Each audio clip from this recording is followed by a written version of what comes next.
మా మదర్ షుగర్‌కి ఇన్సులిన్ వాడుతున్నారు. అండ్ వెయిట్ కూడా చాలా తగ్గారు అని మన ఒక సబ్‌స్క్రైబర్ డౌట్ అడిగారన్నమాట. అయితే నార్మల్‌గా ఇన్సులిన్ వాడే వాళ్ళకేంటి వెయిట్ అనేది పెరుగుతారన్నమాట. కొంతవరకు వెయిట్ అనేది పెంచుతుందన్నమాట ఈ ఇన్సులిన్ వల్ల.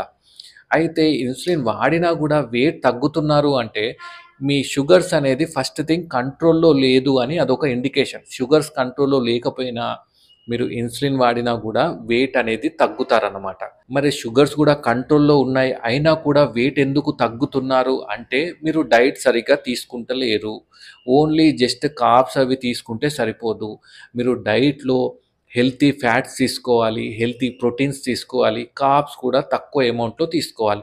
ఇలా మంచిగా బ్యాలెన్స్ చేస్తే ఏంటంటే మంచిగా వెయిట్ అనేది గూడా పెరుగుతారు. ఎలా అంటే ఇంతకుముందు చెప్పినట్టు ఎగ్ వైట్స్ యాడ్ చేసుకోవడం, కర్డ్ యాడ్ చేసుకోవడం, మిల్క్ యాడ్ చేసుకోవడం, ఈ పన్నీర్ యాడ్ చేసుకోవడం, లేకపోతే నాన్ వెజ్ యాడ్ చేసుకోవడం. నాన్ వెజ్‌లో మెయిన్‌గా చికెన్ ప్రిఫర్ చేయాలి. అదే కాకుండా స్ప్రౌట్స్ గానీ, ఇవన్నీ హెల్తీ ప్రోటీన్ మంచిగా తీసుకుంటే షుగర్ పెరగదు అండ్ మీ వెయిట్ కూడా మంచిగా పెరుగుతుంది. దానికంటే అన్నిటికంటే ముందు షుగర్ కంట్రోల్‌లో ఉందా లేదా చూసుకోండి. అదొకటి ఫస్ట్ కంట్రోల్‌లో రావాల్సి ఉంటుందన్నమాట. అర్థమైంది గదా! Thank you.